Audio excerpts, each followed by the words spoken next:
This video is sponsored by Treblle.com.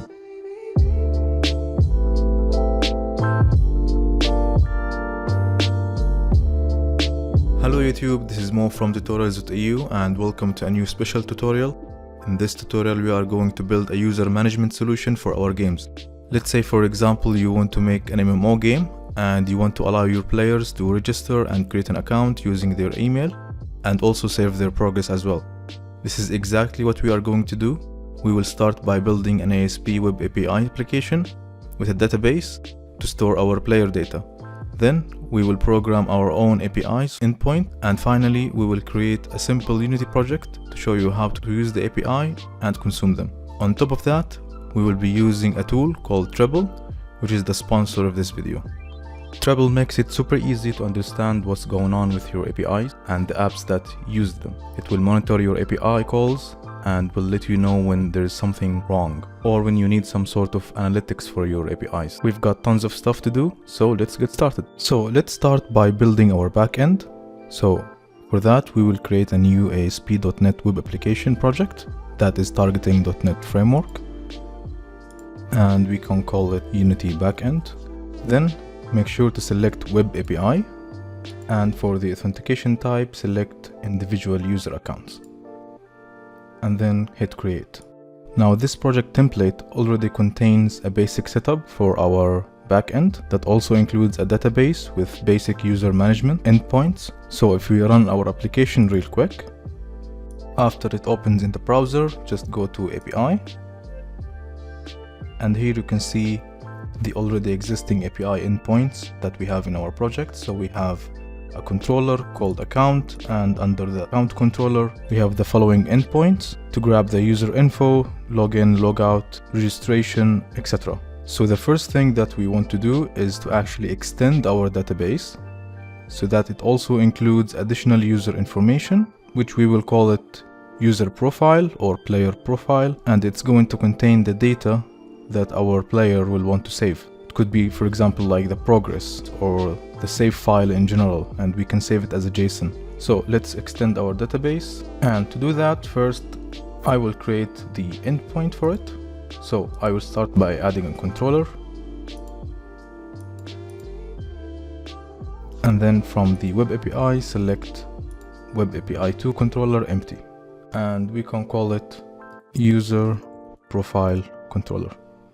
So the first thing we want to do here is to add the authorize attribute to the whole controller, which means any action that will be performed from this controller will require the user to be logged in or the user to have an account. Also, we will add another attribute for the routing, which will specify our URL endpoint, and it's going to be whatever our URL is. So our URL followed by API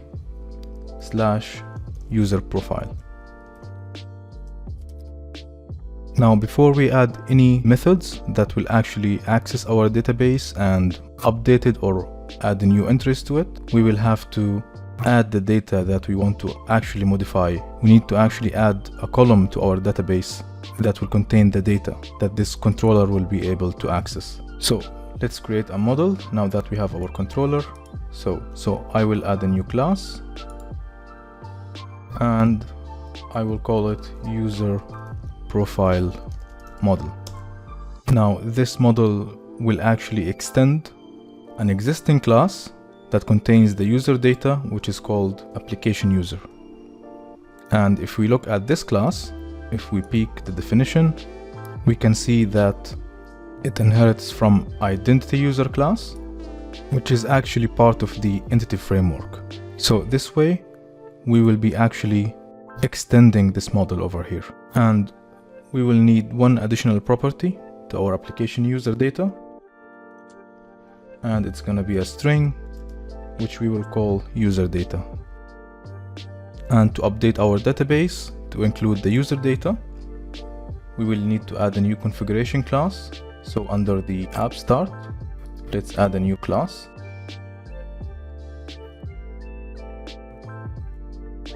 and we will call it user profile config. And this class will configure our table to have the user data into our existing application user table. And to do this, first we will have to inherit from entity type configuration. And of course, let's add the required namespace. And it needs to know which entity type that we are targeting. And in this case, it's going to be the user profile model. And we will also add the required namespace as well. So let's add a constructor. So it will be public user profile config, and we want to call the base constructor, and we will match this new entry to our table to has the key, and we will give it a lambda expression where p goes to p.username, because this will be the way that we will distinguish between our users. And we will configure the table by using toTable, and we will pass it the name user profile. Now to update our database, we need to enable migrations and call the command update database. So from tools, from the NuGet package manager, we will open the package manager console, and first we will use the enable migration commands, and then we will add a new migration and we will call it user profile as well. Now to apply these changes to our database, we will call the command update database. And once our database is updated, we will need to add our DB context so we can access our database using C#. So to the root of our project, I'm going to add a new class, and I will call it user profile DB context. This class will inherit from identity DB context, which is an already existing database context that we are only extending it by adding our user profile to it, and we will pass it our user profile model. And let's add the required namespace, which is the identity framework, and our project namespace. For the models, we will have a simple constructor, which is the default constructor, and we will override the onModel_create method. So protected override void onModel_creating.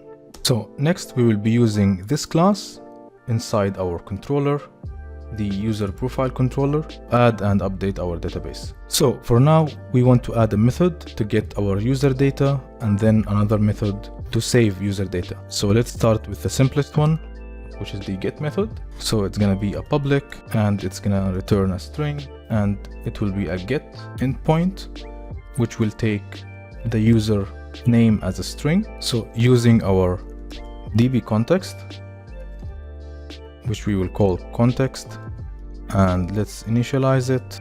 And of course, it's of type user profile DB context, and we need a query. So we will query our database, and using our context, we will access the users table,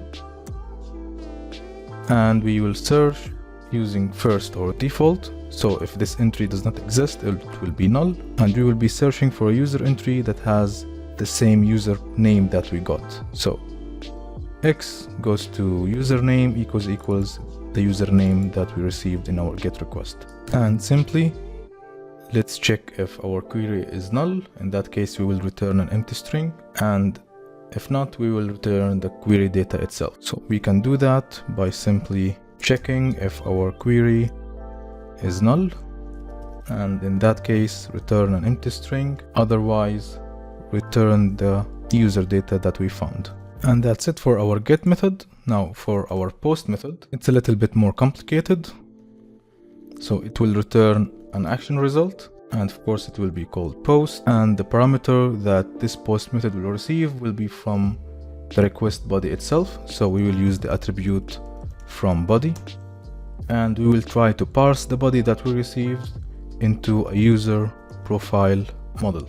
And let's add the model namespace, and the same story. Using a DB context, we will access our database. First, we will need to find this user that we received.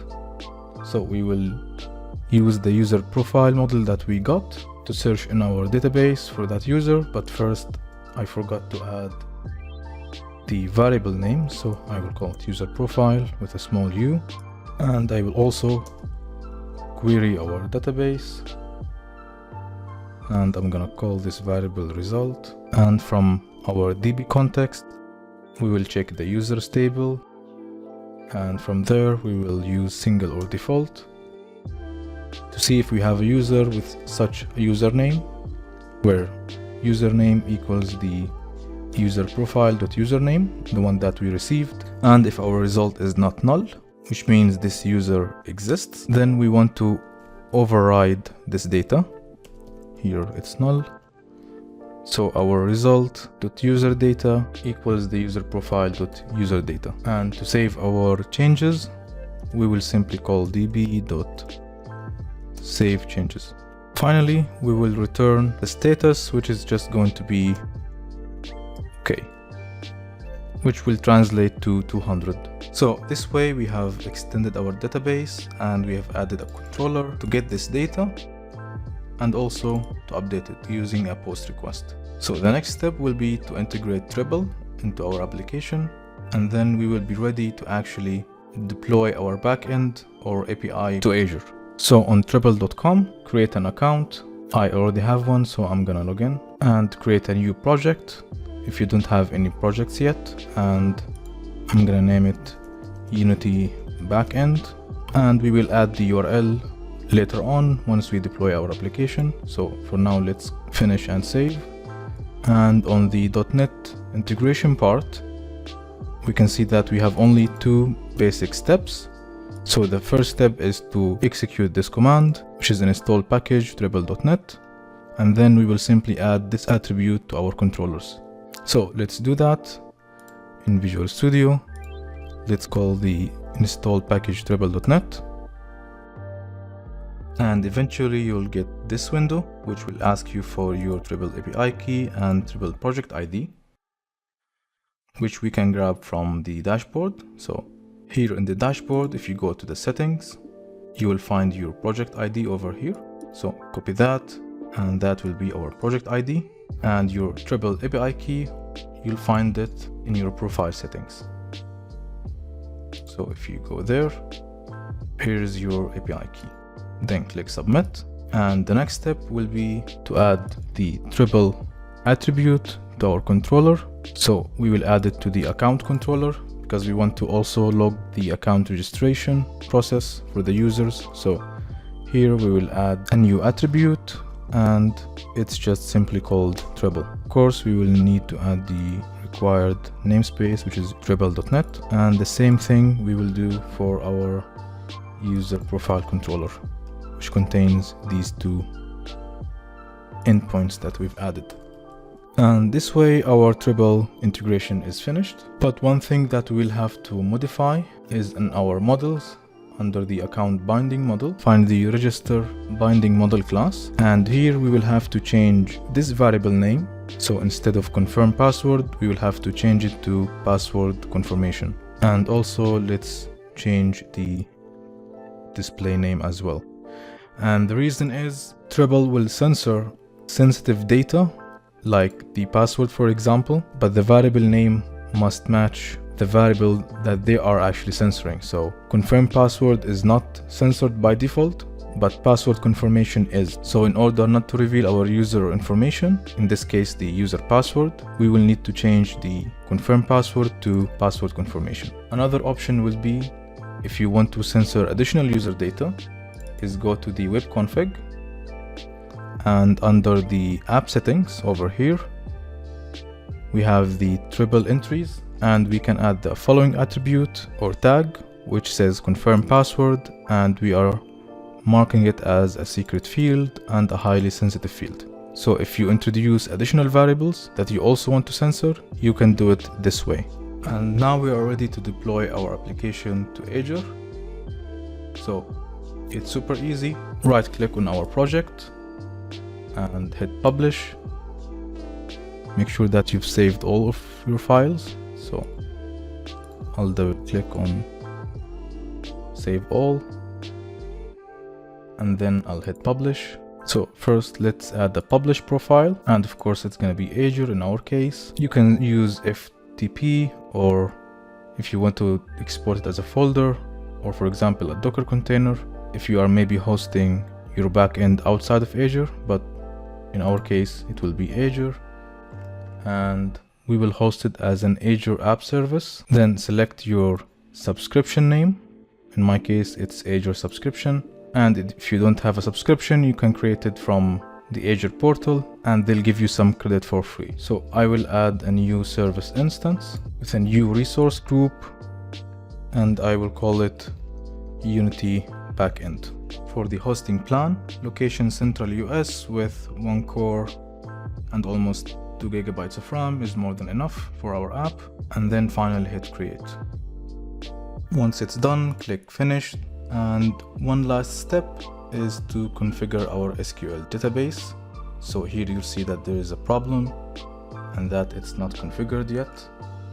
So click on configure, and it will be an Azure SQL database, and we will add a new database. It could be called by default Unity Backend DB, which is fine, and I will use a new database server.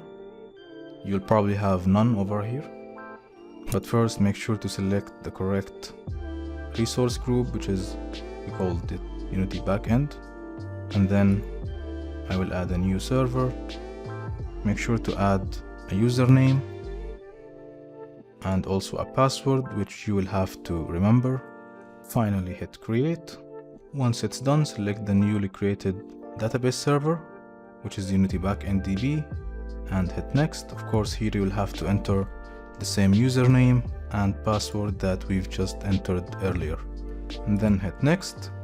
Then review the changes and click finish, and you should see a green check that says complete Azure SQL database configured. Now close this window, and you can see now our database is configured, so we can go ahead and hit publish. And once it's done, open the new website, and as you can see now our website is hosted on Azure. So it's the same application with our new configured database, and here we can see that we have a new controller added with both our get and post request for the user profile. So now we are ready to build our game that will make use of these API endpoints. Right, so in Unity, let's build the front end that is going to handle the user registration and login. So here I have built a very simple login and registration menu. It's just some UI components. So here I have my canvas, and then the register panel, and I have a login panel as well, which is currently turned off. And if I play the scene real quick, you can see that the registration panel is enabled by default, and it has an input field for the email, a password field, and a confirm password field, and then the register button itself that will call the register method, and we have the login instead. So in case the user was actually registered, then we have here just a button but without an image, just a text that says already have an account, then login. And if you click on that, it will disable the registration panel and enable the login panel. And the same thing, if the user is not registered, then he or she can click on this blue text, which is technically a button, and it will disable this panel and enable the other panel. And the way it works is just by adding a simple listener on the on-click. So if I clicked the login inside the registration panel, it will simply disable the registration panel and enable the login panel. And in the login panel, it will enable the registration panel and disable the login panel. So there is no actual code written to do that.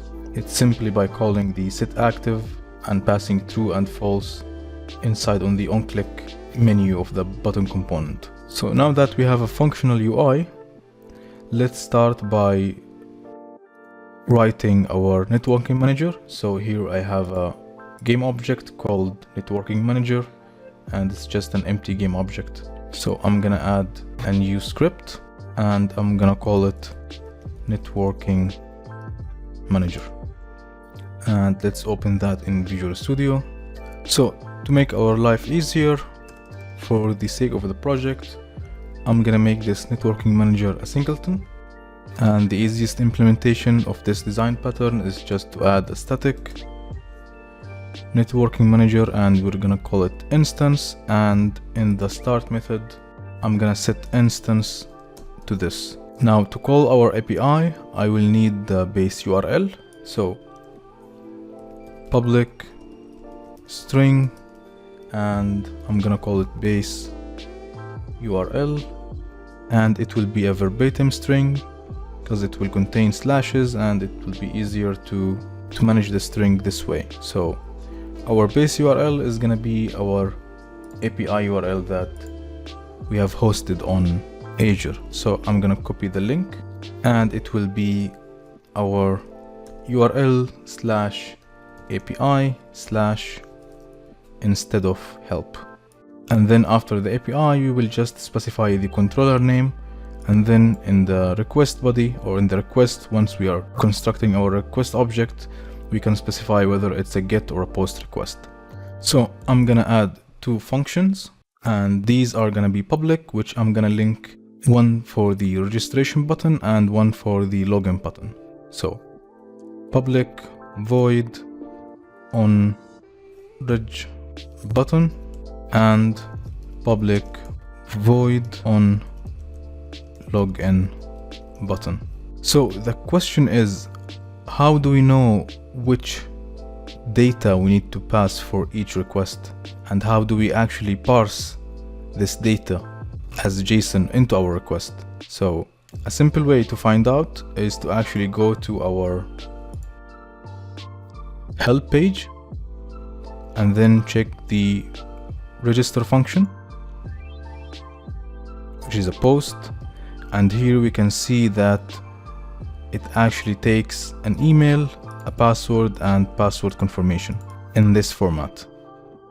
So if we simply create a class, a C# class that has these 3 properties, then using any JSON library, we can easily convert our objects or our strings from JSON to C# objects and vice versa.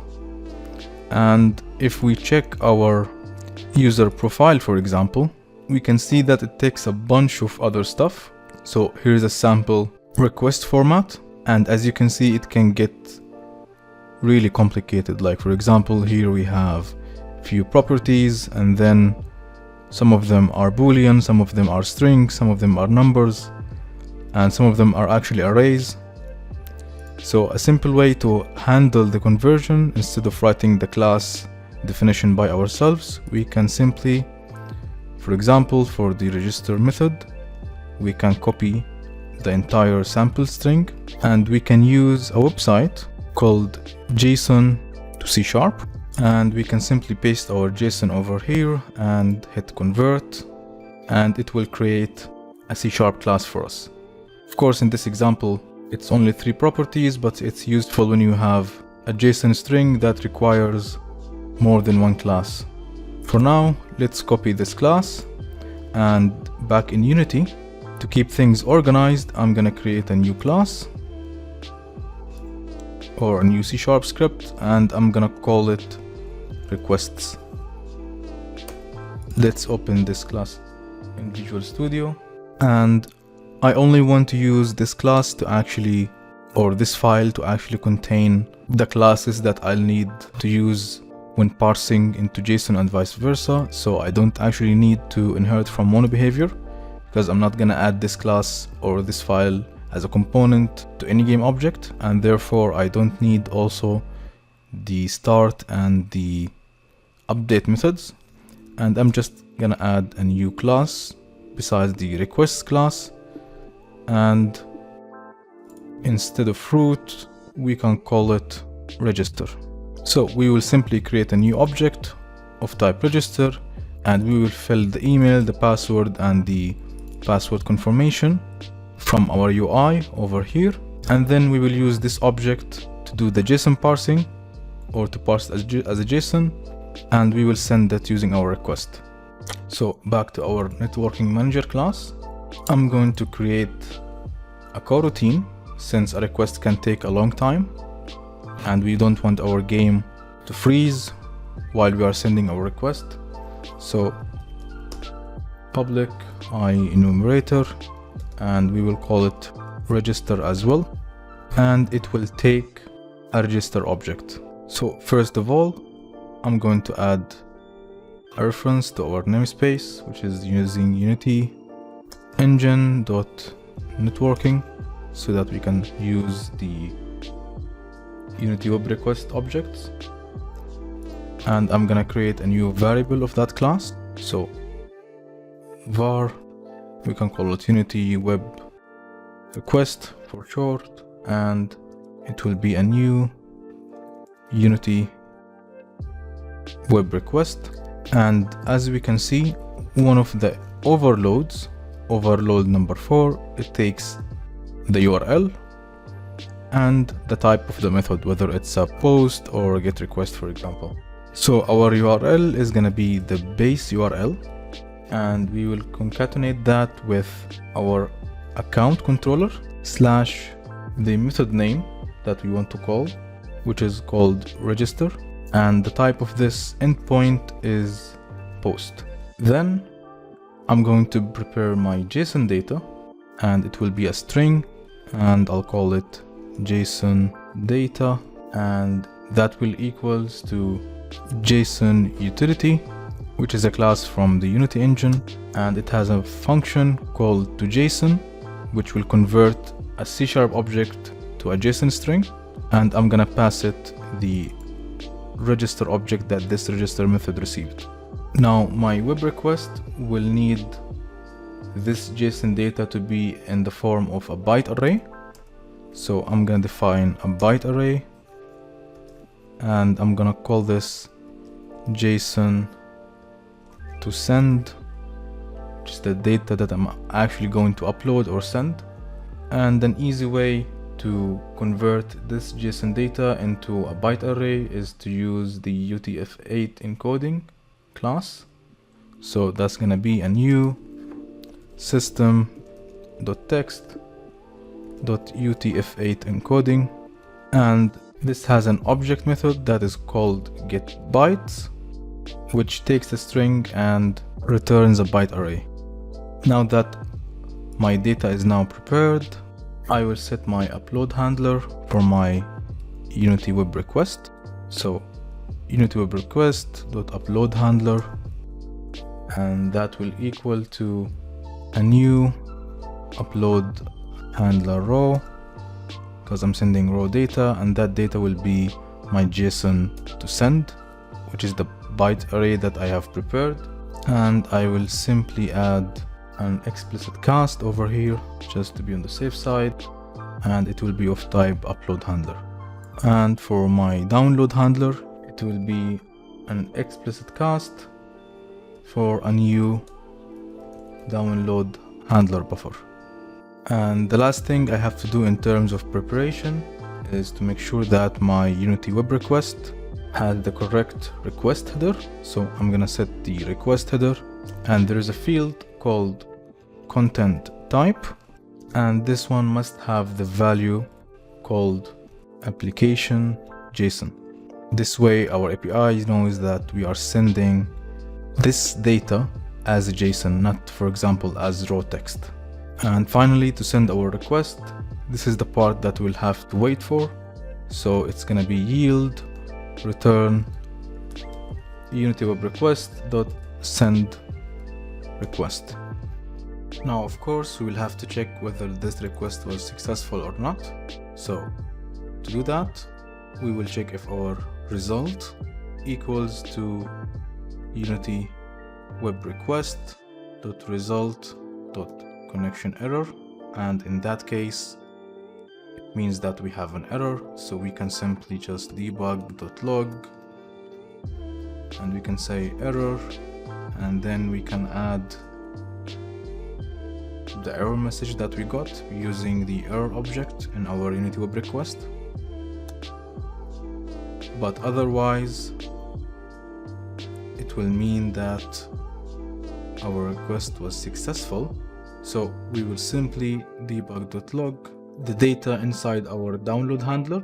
So Unity web request dot download handler .text. For now, we will just print it to the console, but once we make sure that our requests are working perfectly, then we will need to parse this data back to a C# object that we can actually then use, or simply display a message that registration was successful, now you can log in, for example. But for now, a simple log will do. So we will need to call this register method whenever we click the register button. So whenever the user clicks the register button, we will have to create this register object and then pass it to the register method. So let's do that. So first of all, we will need access to our input fields. So let's add a new namespace for our Unity engine.ui, and this part will be for the register method, and we will need 3 input fields. So public input field, and this one is the email input field, and the next one is the password, and the final one is the confirm password. Let's drag and drop these from the inspector. Make sure that you have saved your files, and here is our email, password, and confirm password. So back to our script. Whenever we click the on register button, we will prepare our register object, and we will call it temp register, and it will be a new register object. And then using the object initializer, we will set the values. So the email is gonna be my email input field .text. My password will be the password input field .text, and finally my confirm password or password confirmation is gonna be my confirm password input field .text, like so. So this way we have our object ready, and now we can simply start coroutine, and this coroutine will be my register coroutine, and of course we will pass it our temp register object. And this will happen whenever we click on the on register button. So the final step will be to actually link the button to this method. So back to Unity, this is my register button, and I'm gonna add a new onClick. The game object that I want to target is the networking manager, and I will target the networking manager component, and I will call the on register button, which will then take whatever I have written in these fields and pass it as a new registration object to our coroutine, which will then use it to send the web request. Alright, so now here I'm gonna write just any Gmail account, for example. Any email would work. So let's try apc123 whatever at gmail.com, and I will put a strong password with a special character and capital and small letters with numbers. And now I will click register, and let's observe the console. So first time I got an empty object, and this actually means that our request was successful, because we are not returning any data if the post was successful. But if I clear the console and then hit register again, then you can see that I'm getting this error that says the request is invalid, this email already taken. So the second registration did not work, but the first did, and because now this user is already registered, we can't use it twice. And so now the next step would be to actually use this login panel to send a successful login request. And after that, we will be able to save our user data. Now to do that, we will need to get a token. So we will call the token endpoint, and we will give it the username and the password, and it will give us this thing that we call a token. And this token will be like our ticket or a proof that we have successfully logged in. And it's useful so that we don't have to actually send our email and password with every request. So this token will have an expiration date, and we can simply just keep sending it with all the requests that requires the user to be authorized until it expires, which then we'll have to refresh it. But our tokens by default from our backend have a long expiration date. So let's head back to our networking manager and let's add few fields for our login panel. And we will simply need only an email field and a password field, and we will call these login email field and login password input field, which we will reference using the editor later on. So first let's create our login coroutine. It's gonna be similar to the register method. So public enumerator, and we're gonna call it login. This time let's use a www form instead of sending the data as a JSON, just to try it both ways. So I will create a new form, and then I can add fields to this form. So the first field that I will have to add will be the grant type, and here just to specify what type of login are we using. So grant underscore type, and the value is going to be password. For example, we're not using external login. And another field will be the username, and this is gonna be our email address, because in our case our username is the same as our user address or email address. So I will use the login email input field dot text, and I will do the same for the password. After that, I have prepared my form. Then I will call Unity Web Request, and I'm going to call it UWR. And there is a static method called post from the Unity Web Request class. So it's going to be Unity Web Request.post, and I'll give it the URL, and the endpoint is called just token. So that's my URL, and I'll also give it my post data, which is the form itself.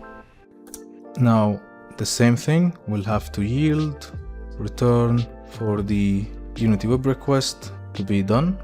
So .send request, and in the same fashion just print the output, and in this case we will simply do the same thing. So whenever we click the on login button, we will call the login coroutine.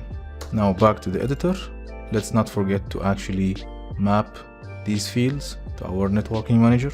So here, this is the login email input field and the password input field. Now let's hit play, and I do have an account, and it was abc123@gmail.com, and I will enter the same password. And of course I forgot to link the login button itself to the login method. So here real quick, here's a reference to my networking manager, and I'm interested in calling the on login button. So now let's give it a try, and we have an error, and the error is because we have an API over here and it should be just /token directly. So let's fix that real quick. So here we will change that, we will take that part out, and we will actually make it part of the register method directly. So if a method needs this API part, it can use it. If not, it can just ignore it, like here for example. So now let's save our script, and now let's make sure that this one is linked correctly, and let's run another test. So I'm gonna enter the email again, abc123@gmail.com, and the password is my password. And now we can see that we have our access token, and let's copy the whole JSON as it is, and let's go to our convert JSON and let's paste it over here. Also, let's use fields instead of properties because our JSON libraries does not serialize properties by default. So let's hit convert, and this is gonna be our JSON representation in terms of C#. So I'm gonna copy that and I'll make it part of my request class. So I don't need these attributes, so I'm gonna delete them, and I will rename this class to be just login. Yeah, like so. Alright, so now that we have our login class ready, the next step would be to actually parse the token that we got here, or parse the whole response when the request for the login is successful, and of course we will parse it into a login object. So I'm not going to create a new object because I'm going to use one login object as a static object for the whole class, for the whole networking class, and then I can check it. If it's null, that means I'm not logged in, and if it actually has a data in it and it has a valid token in it, then that means I'm already logged in. So I will define a new login object. So public static login, and I'm gonna call it login. And then over here in the successful case, I will try and parse the response from the download handler into a login object. So my login variable that I defined at the beginning of my class is gonna equals JSON utility dot from JSON, because I'm converting from JSON to a C# object. So in this case, I will just pass it the same response that I'm logging into the console, like so. And this one is from JSON, of course. And it needs to know the type of the class that I'm trying to parse to. That's why we have to provide it with a type parameter. And in this case, it's a login type. This way, if our class definition matches the JSON definition that we got, our token will be saved inside our login object. Now, the final thing that we'll have to add to our networking manager class is a simple method that will use this token, or will use the token that we will obtain after a successful login, and it will call the actions that we added to our user profile in our backend, and it will use these actions to actually save and fetch the data. I will add another enumerator and I will call it public enumerator, and this one will be save data, and it will be similar to our login method. So I'm gonna copy this piece of code over here, and I'm going to prepare my form that I'm going to send, and of course it will require the username, and in this case I don't need my password anymore. I only need the username, which we can obtain from the login email input field that we already provided. And next I will need the user data. So in this case I will provide a simple JSON that says score and then a value of, let's say, 15, just as a test. Now the thing that this method will require is my token, because the function that I'm trying to access from my backend, or the endpoint that I'm trying to access from the backend, requires the user to be authorized. So on my form, I will access my header and I will add a field to my header. The name will be authorization and the value will be bearer, because we call it a bearer token, space followed by the token itself. So in this case, it's going to be concatenation with the login dot access token, like so. And here, instead of calling the token endpoint, I will have to provide API slash the controller name slash the method name. And in my case, it's going to be API /user profile, and I'm using the post method from this controller directly. And of course I can reuse this part as well. I'm just sending the request, and if there's a connection error, just display that. Otherwise, I'm all interested in displaying that my request was handled successfully. So I'm gonna save that. And then here, right after I have parsed my token, so after I have logged in successfully, I am going to just call start coroutine, and I will call the save data coroutine. And of course, this must be enumerator, not enumerable. It's a typo. Alright, so now back in Unity, let's give it a quick test. So I want to log in, and my email is abc123@gmail.com, and my password is my super strong password, and I'm going to log in. And now if we go to Treblle real quick on our Unity Backend project, we can see that the last post request we sent is over here. And as you can see, it's our email, our password, and the user data score 15 was stored on our database, which means that now we are able to save our data successfully. And this shows the real power of Treblle and how powerful it is. So imagine now if our game was played by our users or players and they are having issues, for example, there is no way for us to know or to get notifications, for example, if such thing happened. So with Treblle, we can monitor it always and keep track of everything regarding our APIs.